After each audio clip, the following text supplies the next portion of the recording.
Joining me on the show is Jamie and Sandy from Positive Now. Hello guys, how you all doing? How are you? Good. Welcome to the show. Thank you. First, Sandy, can you tell me, how did you guys get involved in the first place? I know we've just watched the documentary, but just for our viewers and us to the audience, we just want to kind of know a bit more of you guys in there. Yeah, it was really basically people living with HIV. We felt that we wanted to get involved ourselves on a personal level, and there never was that. There was always other organisations doing that for us. So it was really that we just wanted to get involved. We wanted to have a say, especially in the healthcare that was being provided for us and policies that were being implemented, which are going to directly affect us. We wanted to be involved in that. So in order to do that, you can't really do it on a one-to-one, like a one individual. You're better off doing it, collaboratively as a group. You have a bigger say. And once we formed the organisation, and then we asked people to sign mandates, that gave us, actual mandates to go out and be able to go to government meetings, be invited on board and have a say. And when we're at meetings, for instance, for myself, I wouldn't be representing me, I could be representing 230 people living with HIV. So that was the main reason that we got involved, is to have a say. Very good, and fair play to you as well, because this is no easy thing to actually do. It's a very strong PowerPoint for you to come out and be able to stand for most people.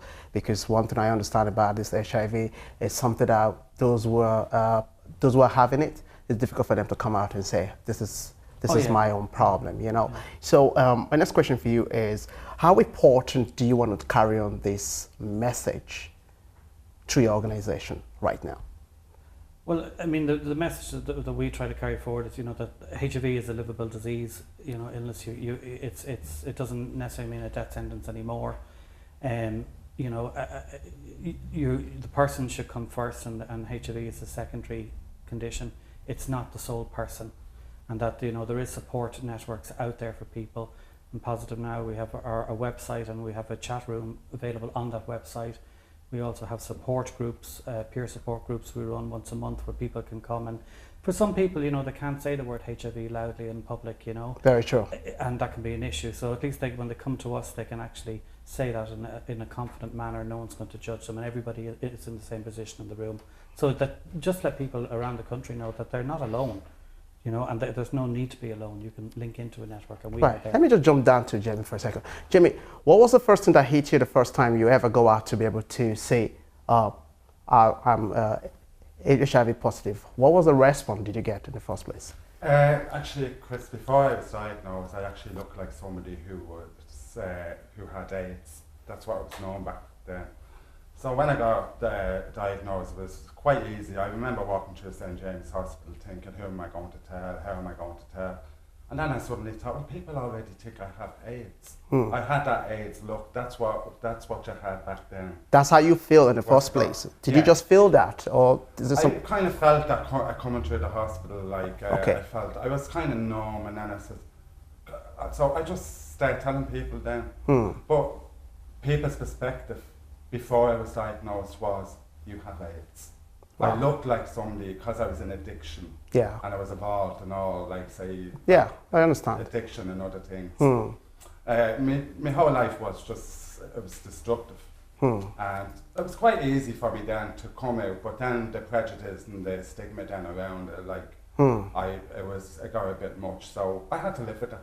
Okay, right. We will go in and just have a look at one of the documentary that we actually took as part of it. So viewers, stay for the next documentary we're going to break down to you. And I hope you'll learn something after this. We'll be right back. Thank you. Can I just ask you, what's the cause of HIV in general? What would be one of the main focus on that?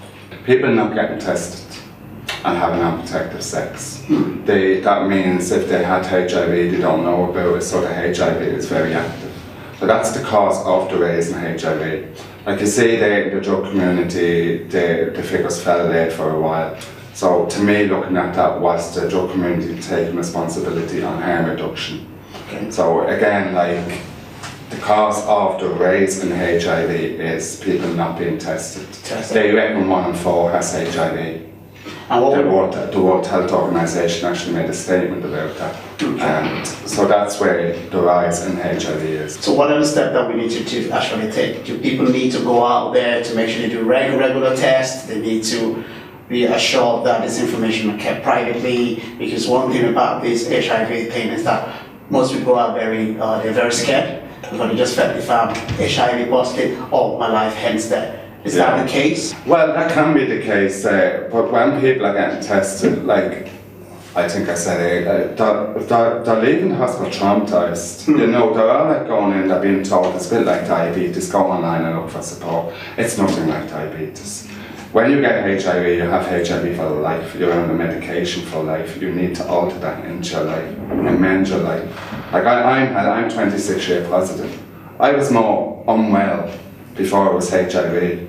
Then the 6 year into me diagnosis, I started getting into holistic, I started getting into activism, I started doing things, I started taking responsibility. Jimmy, can I just go back? Your first article was written in 2010, is that correct? Yes? Oh, wow, sure. Yes. Articles, yeah. Can you talk us through that very? I can, yeah. Well, as I say, I was diagnosed in 1990. I got involved in Sex Workers Alliance back then. Like, I started doing nationally and international conferences. I was voicing my opinions on rights for sex workers alliance. So that's where the HIV came into it then. I started getting involved with, like, the Gay Health Network, like, again, national and international conferences. I was able to stand up, I was able to put face to HIV.